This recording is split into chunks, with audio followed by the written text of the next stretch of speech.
Dark time in Jets land. The losses had piled up like unpaid tabs. At a Hell's Kitchen dive bar no one wanted to drink in anymore. The city was restless. The fans were colder than the Hudson River in February. And hope? Well, she'd skipped town months ago. Then came the whispers. The Jets were interested in 64-year-old Frank Reich to be the head coach of the beleaguered offense. The old gunslinger, scuffed up from battles past, walking back into the neon haze for one last job. Maybe it's desperation. Maybe it's fate.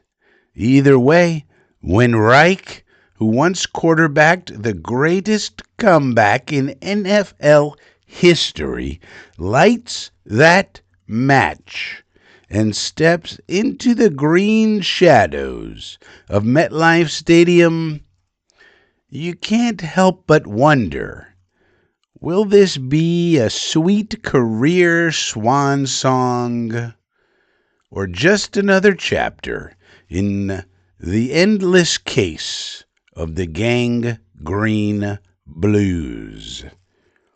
This is FSBN. My name is Frankie from Flatbush. The New York Jets have hired an offensive coordinator. And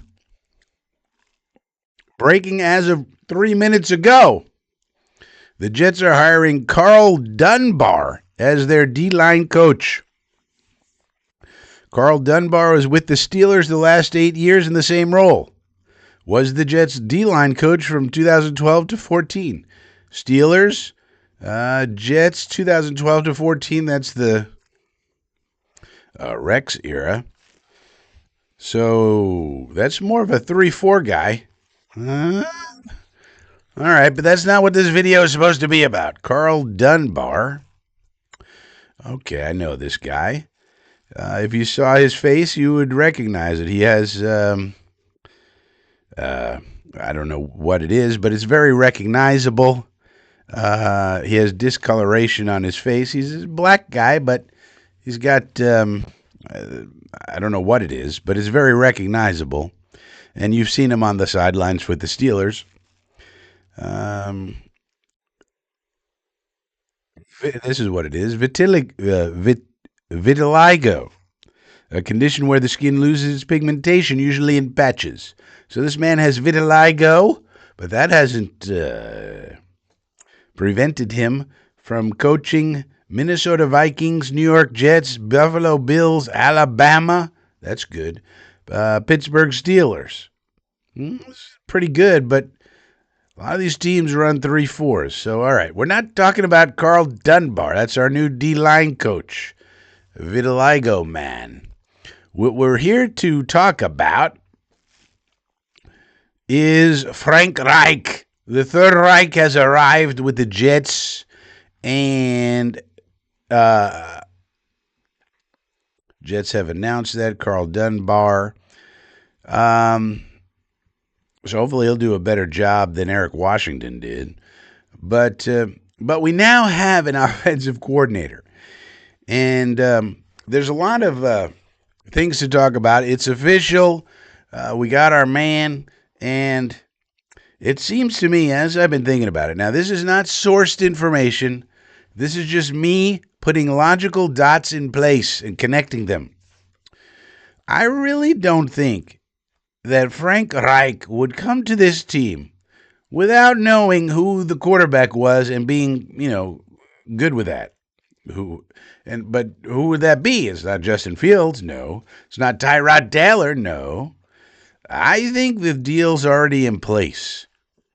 It's Kirk Cousins. Now, that may not be too exciting for you, but the idea being, get the train on the tracks. We need someone who's at least a threat balance to the run game. And Kirk Cousins can do that. That's what he does. Play action, turn his back to the defense. basically run the ball, and then once you overcommit to the run, we throw it over your head. Sounds very simple, but obviously with the quarterback buffoons we've had here, it's not so easy. So, that I think is the deal. Now, we're not yet seeing anything about who his assistants are going to be, what the staff's going to be. The Jets just announced the D-line coach. All right. But if you're worried that, hey, this Reich guy, he's not that great. I heard he stinks, and the media's telling me all sorts of things. Well, if you go back to 2014, here's where his offenses have ranked when he was the OC, non-play caller, or HC play caller. 17, 26, 16, 3, 5, 16, 9, 9, 30, 31. Now, I posted this on X. You should be following me on X. And again, I apologize for the voice. Still a little bit of a head cold here. But that averages out to 16.2. And it includes 2 years at the end when he had Matt Ryan, who was falling apart, if you remember, with the Colts in 2022. Matt Ryan was he was at the end. 1 year from retirement and was falling apart and couldn't throw the ball anymore. And then Bryce Young, the next year he goes over to Carolina. That's with rookie Bryce Young, who had a worse year than Zach Wilson as a rookie. Very, very bad. So if you take those 2 years out as kind of weird years, it would be better. But even with them in there, it's 16.2 average. What does that mean, Frankie? That means, on average, over all those years, basically 10, 11 years of offensive coordinating and play calling, he's average. Now, you might say, well, what? That's not good. Well, yes, it is for the Jets. Are you kidding me? We would kill for an average offense, scoring-wise. That's just scoring. DVOA has him 18.3. PFF 17.1, all in the same range. They're about average. We have not had an average or above offense since 2015, and before that to 2011, I think it is, or 12. But basically, the last 50, all these years, we haven't made the playoffs. We've had an above-average offense uno vez, one time. That was the 15 year with Fitzmagic. And so if all we got was average, and again, I would personally take out the 22 and 23 years, Matt Ryan falling apart, Bryce Young a rookie, and it would be even better. I mean, this man with Carson Wentz had the third best scoring offense in football. With Andrew Luck had the fifth best. Jacoby Brissett, 16 average with Jacoby Brissett. Phillip Rivers, 9th. Carson Wentz, 9th. So if you get him somebody good, he can be good. If you get him somebody average, he can be average. If you get him somebody bad, he'll be bad. All right, you know what that tells me? He does what needs to be done. He's not going to screw it up if you get him a decent quarterback. So that's perfect. That's perfect. Why? Because I think we can get Kirk Cousins, and he can be perfectly average. And then we can, over the next 2 years, but especially this offseason, spend a lot of resources on defense, including the first 4 draft picks, I think. And then get that in place, get the defense humming, AG calling the plays. With an average offense, that's a team that can win 8 or 9 games. And that's what we need at this point. We need something to get this whole shit show out of the, we need to get out of the ghetto. And I think this is a way to do it. And I also think it's very, very likely there's no way that Reich just took this job and didn't know for sure that that we could get Cousins. Now, how would we know that for sure? Well, I don't think Cousins wants to go back to Atlanta with the Phoenix man hanging over his head.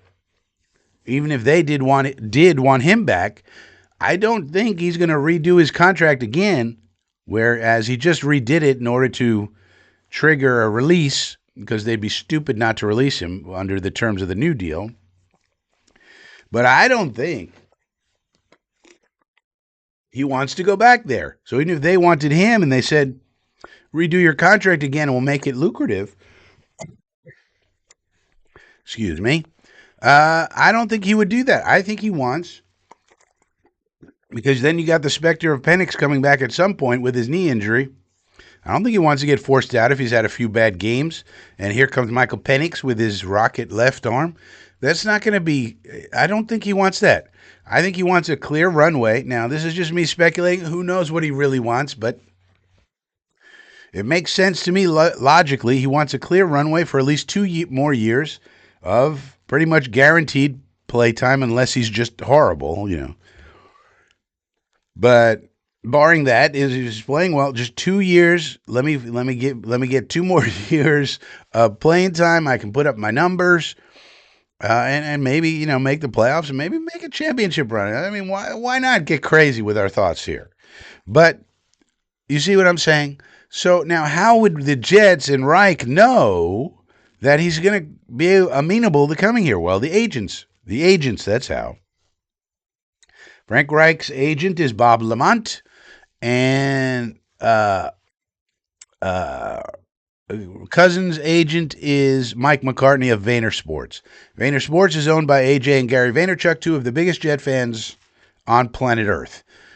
So they don't, Vayner Sports does not take all their clients and put them on the Jets. That's not what they do. But in this case, as I've been watching, I was curious whether they would do that, but they're not, because they're good business people. They put them in the best place for them to be. But in this case, it seems to me the best place for Cousins is right here. And I think now that we have Reich, who he does have a personal close relationship with, they bonded over their faith, especially I think when he hurt his Achilles. And Reich, by the way, by all indications, I listened to Boomer Esiason talking about, did you know Frank Reich was Boomer Esiason's college roommate? These people, they all connect. And had glowing things to say about him. What a wonderful human being, very calm, but a leader of men, and extremely smart about offense and everything else. So, but given that, I really don't think that Reich takes this job, and with the possibility of getting Kyler Murray or Malik Willis with his 6th game started, or Marcus Mariota, with his injury history and all this. I think he wanted a steady Eddie, and Cousins fits the mold of what he tends to like in a quarterback. And he probably thought, all right, with that and everything else the Jets have and everything else they'll be adding, I think he probably thought, all right, I can get this thing going in the right direction. Now, that's what I think. But there could also be something else going on here. Let's say that does happen, and along the way we pick up a quarterback somewhere, whether it's someone we pick up on a day 3 this year or next year. We take a swing with the Lenora Sellers, something that could happen. This is realistic. Cousins wants his 2 years, okay? That's what he wants out of us. 2 years starting, unless the performance is just terrible or he gets injured, obviously. But next year, so we do that this year. We get, however many wins. Hopefully everybody keeps their jobs. We do good enough for that. But and then the draft comes next year. We got 3 first-round picks. So depending on how the Colts do and the Cowboys do and how many wins we get, we could be all over the place in the first round. And one of our first-round picks could, for example, be Lenoris Sellers. Lenoris Sellers is probably going to need to sit for at least a year, even if he develops well next year. Fabulous prospect. Tools like you wouldn't believe. Makes your eyes pop out of your head. But he needs to learn how to play quarterback. So we go, we got a perfect situation for you, Lenoris. Sit behind Kirk Cousins. He's a professional. He's going to tell you all about it. We got Frank Reich here. We'll see what the rest of his staff is. It'd be great if we get Bevel as the QB coach, for example. So we got a team of people here who can aid in your development, Lenoris. Okay, no pressure. You come in, Cousins, you're still the starter and help mentor a young fella. And there you go. And then the next year, Lenoris takes it. That would not be a bad idea. But then what if Reich, he's kind of on the older side, Frankie. What if he wants to call it quits? Well, something else happened. You may have noticed this week, and it was poorly reported. It was poorly reported as to what happened, and it was put in the worst light possible when it could have been just due diligence. But I do believe a phone call went out to Mr. John Gruden. What if in 2 years Mr. John Gruden is ready to take back the reins? Maybe his lawsuit has been settled, it's over with, and now he wants to get back into the NFL, and we're sitting on a Lenoris Sellers. Oh my God, the skills this kid has will make your head spin. And he's been sitting behind Kirk Cousins for a year, been tutored by good buddy Frank Reich for a year, and now he's ready to go. All he needs is a man of Gruden's offensive acumen. And Reich wants to go to the retirement home, and in comes Mr. Gruden. Now, what's the connection, you might say, to John Gruden? Well, first of all, lives in the Tampa area, Tampa, Florida. And guess who else has a home in that area? Woody Johnson. It's a very rich area, some parts over there. Woody Johnson got a compound. John Gruden got a compound. So it's very likely they know each other that way. But also, I mentioned the man before. His name is Bob Lamont. Bob Lamont is an agent. He's an agent who represents Frank Reich. Well, guess who else Bob Lamont happens to represent? None other than Johnny Gruden. And what if the agent says to Reich, listen, after you're done, Gruden might be interested, but we need to know what it's really, really like with the Jets. Is Woody really all up in everything? What's really going on? We can't trust the news. We can't trust Zach the Hack Rosenblatt. We can't trust Country Club Connor because he's a narcissistic racist. We can't trust Rub It In Rich Samini. We know that. The man should retire immediately, but he keeps going on and on and on with his bullshit. So who the hell can we just, be in there 2 years, Frankie boy, Mr. Reich, and come back and report and tell us, hey, is it really as bad as they say, or what's it really like? And as long as he has positive, glowing reviews for what his experience was like working for the Jets, maybe it's John Gruden and Lenoris Sellers going forward. And that, my friends, would be very, very exciting. Oh, my goodness. So that is what could happen. But first, we got to get this train on the tracks. Then we got to get it moving forward. Then we pick up the speed, you see. And then off to the races. Now, here's a quote. Cam Hayward said this about new Jets defensive line coach Carl Dunbar in 2024. When you talk about Carl Dunbar, he's just an unbelievable teacher. He takes time to really help you study. I can definitely say that he helped me continue to grow in my development as a player and as a person off the field. He's constantly challenging us. You look at our group, he's all helped us achieve so much. What we do throughout the week is what you get in the game. It allows to stay consistent because he's so good. Maybe Cam Hayward want to come over to the Jets. How about that? Let's get some Steeler defensive linemen. So this seems like a good replacement for Eric Washington. He did, apparently, per reporting, I don't know, but Eric Washington didn't do a good job. Obviously, the defense sucked and the D-line sucked, so I got to assume Washington didn't do good. But maybe this Dunbar is a step up. So these are all good news pieces of information. But what about that? What about that connection? Reich, Cousins, Sellers, Gruden. I mean, that is really the only way I can see us in the long term challenging the Bills and the Patriots. Miami, who knows what they're going to do, but we know the Bills and the Patriots, we know what they're going to do. They're going to have Josh Allen run around and do stuff, and Drake May's going to just kill you every which way and say, that's the way it is, old chap. I look at Drake May, he's like the great Gatsby, you know? Hey, oh, you're trying to sack me, are you, sport? Oh, good luck with that. 50 yards downfield, touchdown. Oh, that was a nice try, old chap. He's like,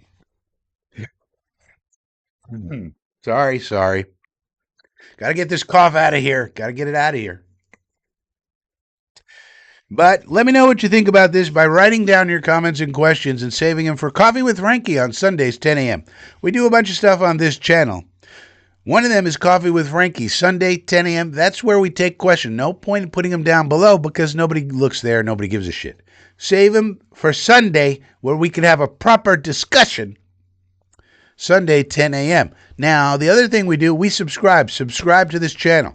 Hit the subscribe button. We need subscribers, and the only way that happens is if you hit the subscribe button. Now, if you want to do a little bit more, you could support FSPN. We're always challenging the mainstream media, taking a lot of risk out here for you, and you can support that effort by clicking the join button down below. $2 a month gets you exclusive items, exclusive insights, exclusive Frankieisms, and stuff like that. And you might want to just support FSPN. I mean, if you hate ESPN, which is owned by Disney, which is a bunch of pedophile fuckfaces, or you just hate The Athletic, which is owned by the New York Times, a bunch of dickheads, who 43% of that company is owned by Carlos Slim, narcoterrorista from Mexico. I mean, why do you want to support people who get their paycheck from those people? You know? This is an independent channel. We have no corporate ownership. It's just me. We don't have any producers. We don't have any executive assistants. We don't have any interns. We don't have butlers. We don't have maids in French maid outfits running around. We don't like some of these people over here. We got this camera. We got this microphone. We got that laptop right there. We got this hat on our heads, and we don't got much else. So we appreciate the support. Think about where you spend your money. Do you really want to spend it on Badlands, where they employ Zach the Hack Rosenblatt, who constantly and consistently punches down on the Jets and makes it harder to hire good coaches and good players to come here? Do you really want to support that? Or do you want to support FSPN that brings all of that shit to light? Because these motherfuckers want to hide, and I would not let them. You can run on for a long time. Run on for a long time. You can run on for a long time. Sooner or later, gotta cut you down. Little Johnny Cash for you. Well, anyways, I'll see you next time.